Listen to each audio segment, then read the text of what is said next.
चंद्रयान-3 की सफल लैंडिंग हम सब ने देखी, इसकी तस्वीरें हम सब ने देख ली हैं, लेकिन लैंडिंग के बाद मिशन अब आगे कैसे बढ़ेगा, इससे जुड़े कई सवाल हैं और इन्हीं सवालों के जवाब के लिए हमारे सामने भी बैठे हैं प्रोफेसर आकाश सिन्हा। प्रोफेसर आकाश जो हैं वो शिवनादर यूनिवर्सिटी में पढ़ाते हैं। इनकी स्पेशलिटी स्पेस, रोबोटिक्स, AI और क्या कुछ है।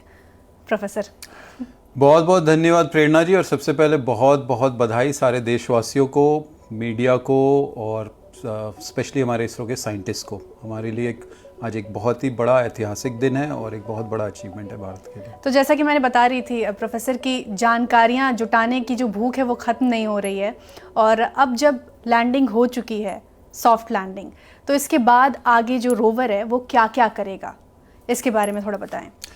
तो अब अगर आप देखिए तो किसी भी स्पेस मिशन का जो फाइनल आउटपुट है वो किसी रोवर या रोबोट से ही आता है। हाँ, मिशन तो हो गया पूरा, हम पहुंच गए चांद तक।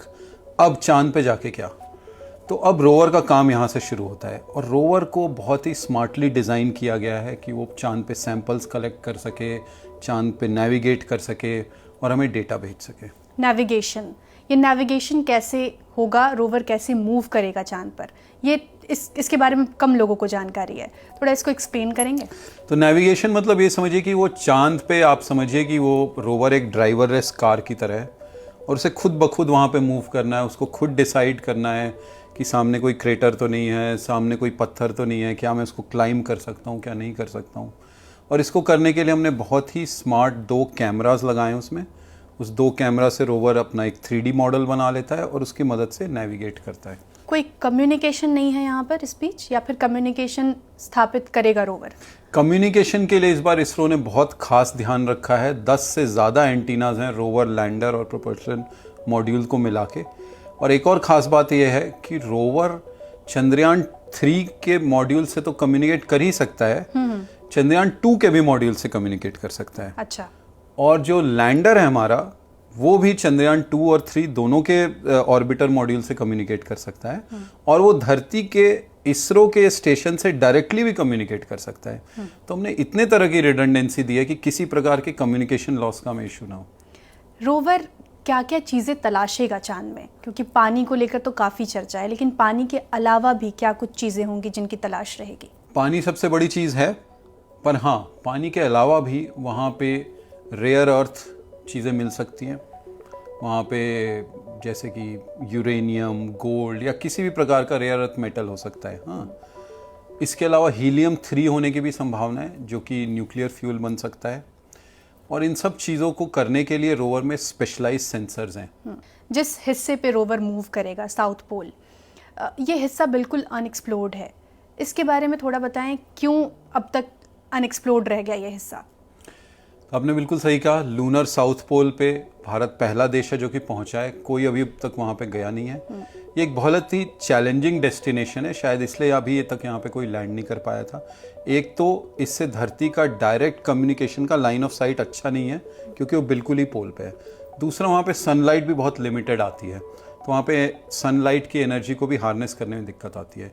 इस वजह से एक डिफ़िकल्ट डेस्टिनेशन है। पर हम वहाँ पे इसलिए गए क्योंकि चंद्रयान-1 जब पहली बार वहाँ गया था तो उसने पानी ढूंढा था वहाँ पे, और बहुत भारी मात्रा में, जिसका मतलब है कि अगर साउथ पोल पे जाएं तो वहाँ पे एक पॉसिबिलिटी है लूनर कॉलोनी या स्पेस स्टेशन बनाने। यानी चंद्रयान-1 पहले भी इस हिस्से में जा चुका है? बिल्कुल। चंद्रयान-1 जब गया था, हमने इनफैक्ट भारत का झंडा साउथ पोल पे 2008 में ही गाड़ लिया था। अच्छा। 2008 में हमने एक इम्पैक्ट प्रोब भेजा था जो कि ऑलमोस्ट साउथ पोल पे जाके उसने इम्पैक्ट किया।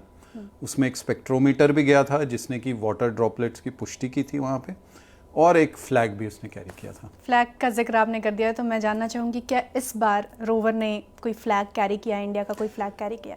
इस बार रोवर ने एक खास मैकेनिज्म किया है। रोवर के दोनों व्हील्स में आप कह सकते हैं कि स्टैंप बने हुए हैं। एक साइड स्टैंप बना है भारत के नेशनल एम्बलम का, और दूसरे साइड इसरो के लोगों का। अच्छा। तो जहाँ जहाँ ये रोवर जाएगा वहाँ वहाँ चांद पे अपने पद चिन्ह छोड़ेगा, जिसमें कि हमारा नेशनल एम्बलम और इसरो का लोगो होगा, और ये चिन्ह वहाँ पे परमानेंटली रहेंगे, क्योंकि चांद पे कोई हवा नहीं है, तो ये परमानेंटली रहेंगे वहाँ पे। स्पेस एक्सप्लोरेशन की इतनी बात हो रही है प्रोफेसर, तो मैं आपसे एक थोड़ा पर्सनल सवाल ये पूछना चाहूँगी कि आपकी यूनिवर्सिटी में या आप इस क्षेत्र में और क्या कुछ आप मिशन या कोई प्रोजेक्ट आप लेकर चल रहे हैं क्या? जी हाँ, शिवनादर यूनिवर्सिटी में और मेरा स्टार्टअप ओमनी प्रेजेंट रोबोटेक, दोनों में हम काफ़ी साल से स्पेस रिलेटेड रोबोटिक्स पे बहुत रिसर्च करते आए हैं।